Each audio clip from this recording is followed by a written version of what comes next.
बिस्मिल्लाहिर्रहमानिर्रहीम। First year student अस्सलाम वालेकुम। आज हम फर्स्ट ईयर फिज़िक्स में जो लॉन्ग क्वेश्चन बकाया है उसको हम डिस्कस करना शुरू करते हैं। देखिए बच्चे, यूनिट नंबर 8 जिसका नाम है वेव्स स्टार्ट लेते हैं।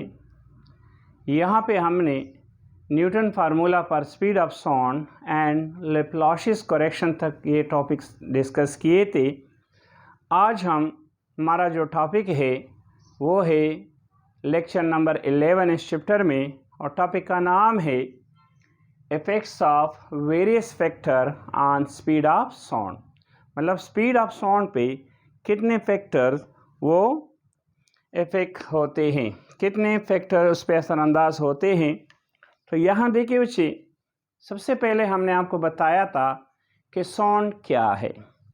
साउंड हमने डिफाइन किया कि the sensation of hearing produced by a vibrating body is called sound.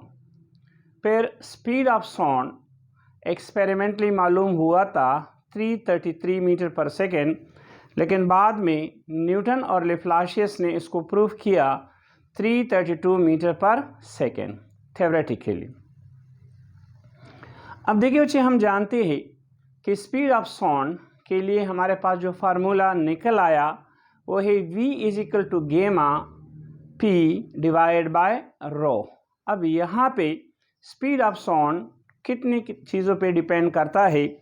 देखिए बच्चे, जो लैप्लासियस ने फार्मूला निकाला था, जो करेक्ट फार्मूला है स्पीड ऑफ साउंड के लिए, वो हमारे पास है v is equal to gamma p divide by rho. So topic का नाम है, स्टार्ट करते हैं बच्चे, effects of various factors on speed of sound. Sound waves are compressional mechanical waves, क्योंकि mechanical waves are those waves which required a material medium for their propagation, and we know that sound waves are longitudinal waves.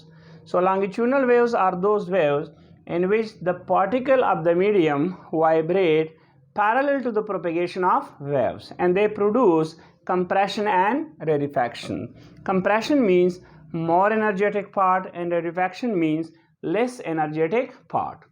So sound waves are compressional mechanical waves propagating in a gas or air with a speed of, अब ये formula बच्चे निकाला था लैप्लासियस ने, v is equal to gamma p divide by rho under the root. अब यहाँ पे जो गेमा है इस ratio between what cp and cv, specific heat capacity at constant pressure and at constant volume। अब स्पीड ऑफ साउंड पे जो factor असरअंदाज होते हैं, इसमें हमारे पास जो सबसे पहला है वो है बच्चे है डेंसिटी। अब हम जानते हैं डेंसिटी का मतलब क्या होता है, व्हाट इज डेंसिटी। डेंसिटी को बच्चे हम रिप्रेजेंट करते हैं ग्रीक वर्ड रो से, और इसका मतलब होता है mass per unit volume. So density, the speed of sound in a gas varies inversely as the square root of the density of the gas, such that, देखिए बच्चे, हम लिख सकते हैं कि speed of sound is inversely proportional to the square root of the density. मतलब density कम करने से स्पीड ऑफ साउंड ज़्यादा होगा, डेंसिटी ज़्यादा करने से स्पीड ऑफ साउंड कम होगा। तो यहाँ से ये बात साबित हुई कि डेंसिटी जो है स्पीड ऑफ साउंड पे डिपेंड करती है, एंड मैथमेटिकली रिलेशन जो इसके लिए है वो है v proportional to, v is inversely proportional to 1 by rho under the square root. Second हमारे पास जो पॉइंट है वो है बच्चे मॉइस्चर, इसको हम आम जुबानों में कहते हैं नमी। The presence of moisture in the air reduces the resultant density of air. हवा में जब नमी मौजूद होती है तो वो हवा की जो रिजल्टेंट डेंसिटी है उसको क्या करती है बच्चे, कम करती है। So the net result is that the speed of sound increase with humidity. जिस तरह ह्यूमिडिटी होती है वहाँ पे अगर हम स्पीड ऑफ साउंड को इंक्रीज करें तो ह्यूमिडिटी इंक्रीज करने से स्पीड ऑफ साउंड इंक्रीज होता है। So hence the velocity of sound in damp air is greater than it's value in dry air. Third number है बच्चे विंड। विंड का मतलब क्या होता है, हवा। अब अगर मैं हवा के डायरेक्शन में बोल रहा हूँ तो आवाज़ की रफ्तार जो है बच्चे वो ज़्यादा होगी, लेकिन अगर मैं हवा के अपोजिट डायरेक्शन में बोल रहा हूँ तो वहाँ पे मेरा स्पीड ऑफ साउंड क्या होगा, कम होगा। सो देखिए बच्चे, if the year carrying sound waves is itself moving such that there is wind, so the speed of sound in the direction of wind relative to the ground is, mathematical relation इसके लिए होगा v plus vw, while against the wind is v minus vw. Now here vw is the speed of wind and v is the speed of sound. इसके बाद जो four factor है वो है बच्चे प्रेशर, के प्रेशर स्पीड ऑफ साउंड पे depend करता है कि नहीं करता। तो फिफ्थ नंबर जो है बच्चे वो है प्रेशर। इसको हम डिस्कस करते हैं और इसके लिए हम मैथमेटिकल फार्मूला निकालते हैं। देखिए बच्चे, फिफ्थ नंबर जो पॉइंट है वो है प्रेशर। प्रेशर बच्चे एक स्ट्रेस होता है, एक प्रेशर होता है। स्ट्रेस इंटरनली होता है, प्रेशर एक्सटर्नली होता है। तो जनरल अगर हम देखें तो प्रेशर का मतलब बच्चे उसको हम P से रिप्रेजेंट करते हैं और इसका मतलब होता है force per unit area, that is called pressure. अब देखिए हमारा यहाँ पे क्वेश्चन है कि स्पीड ऑफ साउंड पे प्रेशर डिपेंड करता है कि नहीं। सो देखिए बच्चे, we know that for 1 mole of a gas the equation for pressure in a ideal gas is a PV is equal to nRT। अब यहाँ पे 1 मोल ऑफ गैस है तो इन की जगह हम इसमें 1 पुट करें तो हमारे पास आ जाएगा PV is equal to RT। Now अगर हम यहाँ से V की वैल्यू निकालें तो RT divide by water divide by आ जाएगा P। RT is equal to V is equal to RT divided by P, say that is my equation number 1। We know that हम जानते हैं बच्चे कि डेंसिटी बराबर होता है mass per unit volume. Density को हम रिप्रेजेंट करते हैं ग्रीक वर्ड रो से, मास को m से, वॉल्यूम को v से।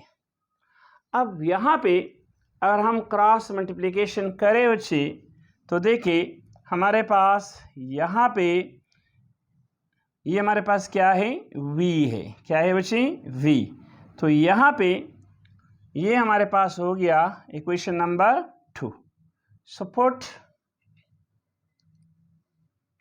Equation number 1 and 2। देखिए बच्चे यहाँ पे हमारे पास वैल्यू है किसकी, रो की। तो लोग रो इज इक्वल टू m और p की हमारे पास यहाँ पे v की वैल्यू है RT डिवाइड बाय P। तो ये डेंसिटी यहाँ पे वैल्यू आ गया MP डिवाइड बाय RT। ये हमारा हो गया इक्वेशन नंबर 3। अब for speed of sound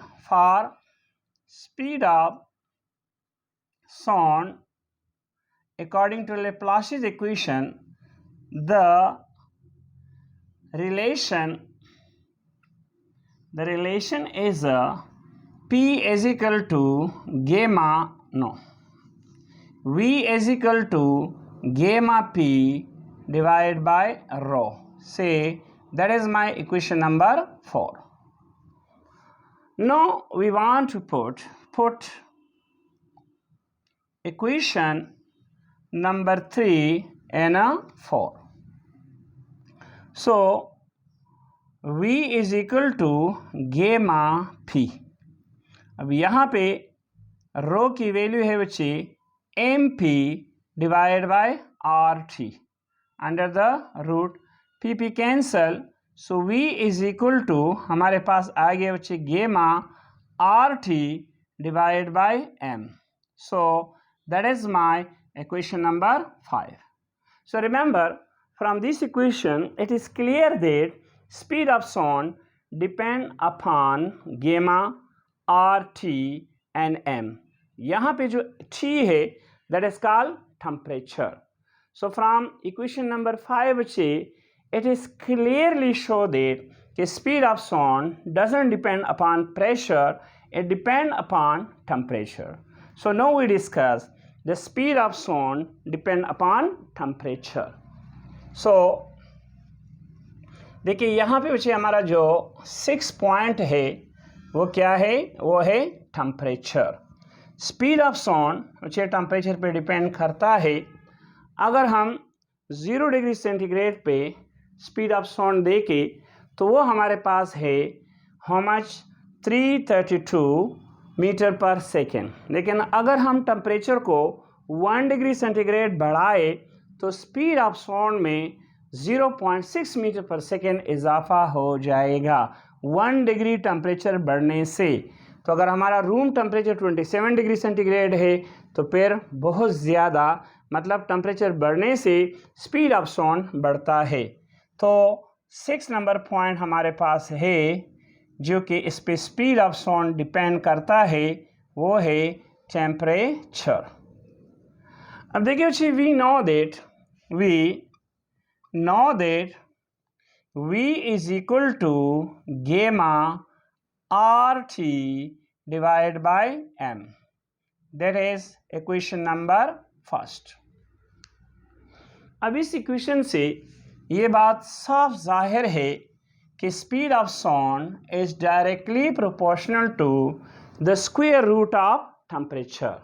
देखें from equation number 1, V is proportional to square of the temperature. अब अगर देखें for 0 डिग्री सेंटीग्रेड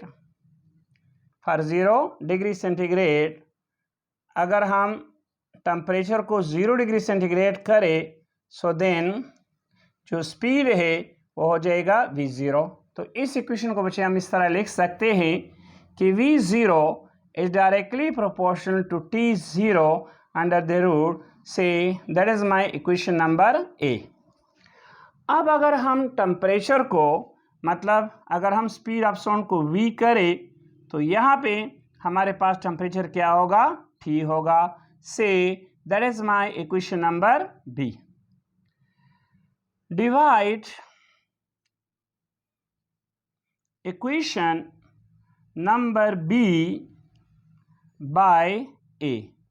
तो यहाँ देखिए बच्चे हमारे पास आ जाएगा V divide by V not is equal to T divide by T not. ये बहुत अंडर रूट, तो हम दोनों को बच्चे अंडर रूट में लिख सकते हैं. That is my equation number C. अब यहाँ पे अगर हम टेम्परेचर को 0 डिग्री सेंटीग्रेड मतलब 273 केल्विन रखें तो, और अगर 0 डिग्री सेंटीग्रेड पे हमारा टेम्परेचर 273 केल्विन है तो T पे टेम्परेचर पे हमारे पास जो टेम्परेचर है वो कितना होगा, वो होगा बच्चे T प्लस में थोड़ा सा इजाफा हो जाएगा 273 केल्विन. अब यहाँ पे ये 2 पॉइंट अगर हम इक्वेशन नंबर सी में पुट करें, so equation number C becomes, ये पॉइंट बच्चे बहुत ज़रूरी है, मतलब अगर हमारे पास temperature 0 degree centigrade mean 273 Kelvin है, तो अगर मैं टेम्परेचर को T बढ़ाऊँ तो वो कितना हो जाएगा, वो होगा T प्लस T, हमारे पास 273 हो जाएगा। सो इक्वेशन नंबर सी, लोग बच्चे V by V not is equal to, T की वैल्यू है T प्लस 273 केल्विन, और यहाँ पे बच्चे है T की वैल्यू है 273 केल्विन। अब यहाँ पे स्क्वायर रूट है, so V by V not is equal to T divided by 273 plus 273 kelvin divide by 273। हम इसको, अब हम जानते हैं कि स्क्वायर रूट का मतलब होता है बच्चे 1/2। अब V by V not is equal to, ये कैंसिल हो जाएगा, यहाँ पे बच्चे 1 आएगा, प्लस T बाय 273, 1/2। अब देखिए बच्चे यहाँ पे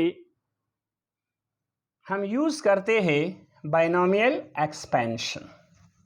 देखिए बच्चे ये मैथमेटिक्स में एक फार्मूला है, यूजिंग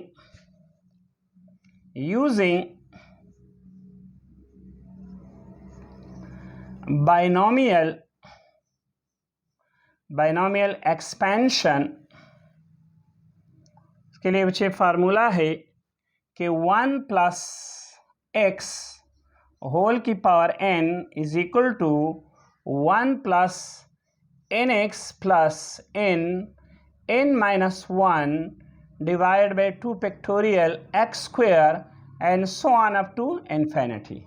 लेकिन यहाँ पे हम इस फार्मूले को सिर्फ यहाँ तक ओपन करते हैं। अब इसमें देखिए बच्चे यहाँ पे ये सारा टर्म हमारे पास क्या है, ये सारा टर्म हमारे पास x है और ये हमारे पास क्या है n। तो अगर हम इस पे बाइनोमियल एक्सपेंशन यूज़ करें तो लोग बच्चे v by v not is equal to 1 plus, अब ये हमारे पास x है और ये n है, तो यह हो जाएगा nx। तो n हमारे पास 1/2 है, मल्टीप्लाई ये है t by 273 plus and so on. Now v by v not is equal to 1 plus t by 2 3s are 6, 2 7s are 14, 5 4 6। अब v by v not, so multiplying both sides by v0। अब v0 का मतलब है 332 या 332 metre पर second, मतलब यहाँ पे 0 डिग्री सेंटीग्रेड पे हमारे पास जो स्पीड ऑफ साउंड होगा वो है 332 मीटर पर सेकेंड। तो मल्टीप्लाई करने से देखिए बच्ची v इज इक्वल टू आ जाएगा v not 1 plus t by 5 4 6। Now v is equal to v0 plus v not 5 4 6 into t। Value put करें, v is equal to v0 plus 332 divide by 5 4 6 t। यहाँ से बच्चे आ गया v is equal to हमारे पास आएगा v0 plus 0.6 t। अब इसका मतलब बच्चे ये हुआ कि अगर हम टेम्परेचर को 1 डिग्री सेंटीग्रेड बढ़ाए तो स्पीड ऑफ साउंड में 0.6 मीटर पर सेकेंड का इजाफा हो जाएगा। तो इससे ये साबित हुआ बच्चे कि प्रेशर स्पीड पे डिपेंड नहीं करता, लेकिन टेम्परेचर प्रेशर पे डिपेंड करता है। इसके बाद इसमें हमारे बच्चे जो नेक्स्ट टॉपिक होगा इंशाल्लाह इसको हम डिस्कस करेंगे। So thank you student.